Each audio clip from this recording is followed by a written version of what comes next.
Now I'm planning on doing an extended version of this video, but here is what we're going to do today in a nutshell. The basics: focus control, composition, audio, steady shot, then the function menu, and then the My menu. So let's go. First of all, I record with the shutter button. Front dial is shutter speed. Rear dial is the f-stop. And the click wheel or D-tab is ISO. Main menu number 7, submenu number 3, option number 8. Record with shutter button. Obviously, turn that on. Main menu number 7, submenu number 4, option number 2, dial setup. Select the top option: front dial, shutter speed, rear dial, aperture. Main menu number 7, submenu number 4, option number 1, my dial settings. TV and AV are already set. For the control wheel, select ISO. Next up, function buttons, focus control. AF on toggles autofocus and manual focus mode. In autofocus mode, auto exposure lock toggles the focus area. I move it using the multi-selector. Should I go into manual focus mode, custom button 1 toggles peaking. Pushing the multi-selector is the focus magnifying option, in which I can also toggle peaking on and off, and move the magnifying area via the multi-selector. One more push and I'm back to regular view. So this whole area, C1, AF on, auto exposure lock and the multi-selector all deal with focus customization and are all accessed via the thumb. Next up, display customization on the top. Record button and C2. Now should I use a picture profile like log for example, the record button toggles gamma display assist. In my case, I can do that because the shutter button is already set as the record button, so the record button itself is free to be configured. Gamma display assist I rarely use, but if the client is on set, most of the time they're a bit put off by the flat look of a log image, so I give them gamma display assist to calm them down. So top area, display configuration, C2 and the record button, accessed via the index finger. Next up, audio rec level, which I set to the C3 button all the way on the left right here next to the menu button. This option allows me to quickly level internal or external microphones depending on shooting conditions, which is quite neat. Next up, composition. D-tab or click wheel top, where it says display, toggles the 3 display modes I am using: all the info, basic info and histogram. I decide upon which I'm using on the fly. Main menu number 7, submenu number 3, option number 6, display, screen display set. For monitor or viewfinder, in this case monitor, display all info, display no info, and histogram. Uncheck the others. Hit enter. D-tab right, where it says ISO, because ISO is already set to turning the wheel, lets me switch my grids. Either a custom aspect ratio, this one for example is 235:1 CinemaScope, or the proven rule of thirds grid. D-tab or click wheel left lets me toggle on and off zebras. Zebras are these handy exposure tools that you're seeing right here. Sometimes though, I still want to see just the image, not the exposure assistance features, so I toggle them off. Usually though, they're quite helpful. Now, should camera positioning and the zoom lens not get me where I need to go, D-tab down or click wheel down activates the clear image zoom.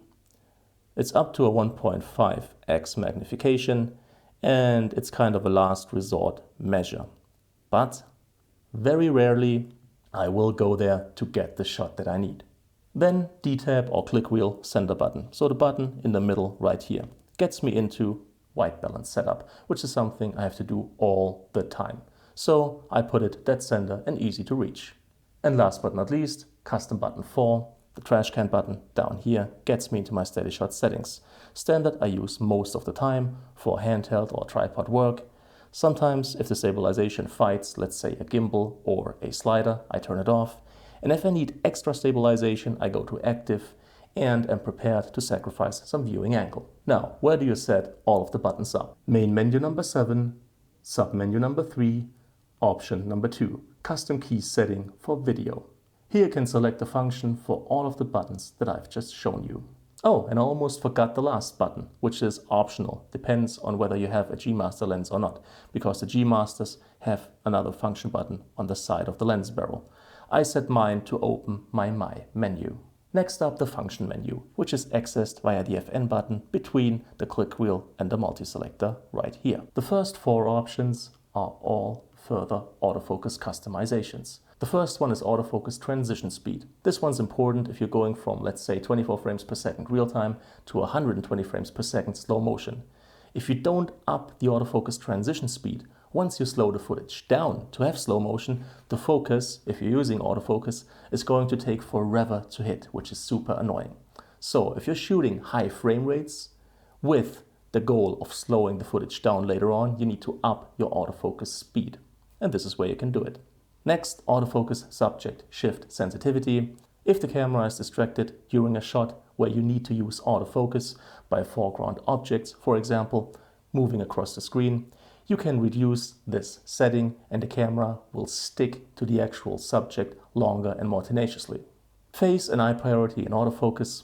Now, I like people, I like animals, but sometimes they're not the subject of a shot, but still within the frame. So the camera can be distracted. If that's the case, turn this off. Now, if I am going for people and animals, here obviously is where I can choose which one is the subject of my shot.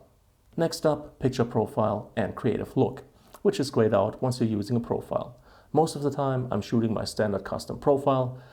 Other times I will shoot log or HLG if the situation demands it. So this is where I switch. Next up, zebra level.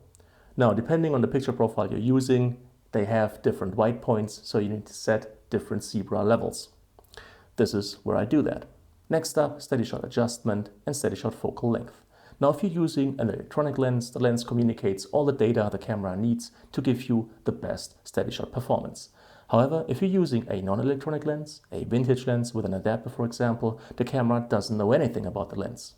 In this case, I switch from auto to manual and I set the exact millimeters I'm using with the non-electronic lens to help the camera decide what to do when it comes to steady shot performance. And in my experience, that actually helps the performance a bit. So that's why these options are in there. Next up, audio signals, turning them on or off depending on the situation. Usually a boop is not a problem, but in church or in any kind of sound sensitive environment, just to not get on people's nerves more than necessary, I turn the audio signals off. So that's my function menu. Here's how to set it up. Main menu number 7, submenu number 3, option number 4, function menu settings. On the top, for photo mode. On the bottom, which is what I have just shown you, for video mode. Last but not least, the My menu. So let's check it out. It is the first main menu. Mine contains 2 pages, so let's check them out real quick. Format, well, always start a shoot with a clean SD card. Rec media settings. Depending on the shoot, for example, I will select to have video stored on SD card 1 and stills stored on SD card 2. Or if it's a very important shoot, I will make sure to have redundancy, so I record simultaneously the same stuff to both SD cards. File folder settings, file numbering, series, makes the most sense to me because you're not getting doubles this way. File name, well, I just select S3 for the camera. Folder name, date form, again, no doubles, easy to find your footage. HDMI output settings, well, should I shoot RAW? Here's how I set it up. Timecode settings, should I have multiple cameras to synchronize? I'm using timecode. Timecode preset, well, for the same reason. Airplane mode, once you turn it on, no Wi-Fi, no NFC, no Bluetooth. None of them draining your battery unnecessarily, so it's really a power saving option for me, except if I'm on a plane. HDMI info display, this is really a YouTube setting. This is useful for recording menus in my case. I never use that on set. Control for HDMI, If I want to build a trigger chain, let's say gimbal to camera to Ninja V, I need to have this option turned on. Control with smartphone, honestly, not using that very often these days, but whenever I do, I'm super happy I'm able to remote control my camera from a distance with my phone. So it is actually a pretty cool option. Aspect marker, I showed you before toggling the rule of thirds grid with a custom aspect overlay. This is where I could change said custom aspect overlay. Select Finder Monitor, which is currently grayed out because I'm hooked up to my Ninja V to record the menus. If that wasn't the case, I could switch from monitor view to EVF, which I only do when scouting a location for the right shots. NTSC PAL selector, again that's a YouTube thing. North America would be NTSC, so if I'm doing a tutorial that's specific to like the American market and I need to shoot 24, 60 or 120 frames per second, I will switch to NTSC. Other than that, me personally, because I'm from Germany or Europe, we got PAL, so PAL is my standard setting. Sensor cleaning, now I encourage you to learn how to manually clean your sensor the right way. But every once in a while you're in a situation where you can't just remove the lens real quick because, I don't know, wind, little particles in the air, whatever. And in such a situation, all you're left with is in-camera sensor cleaning. So since it's an option, it might, probably is not going to, but might save your ass that day. So that's why it's in my menu. Now how do you set it up? It's pretty simple really. First main menu, third option, my menu setting. You can add items, sort items, delete pages, and so on. And by, let's say, adding an item, you're just going through the menu, picking the one you want. And this is how you populate your My Menu pages. Alright, that's it for this video. I hope I've showed you some stuff that you didn't know previously and you got a better feel for your new camera.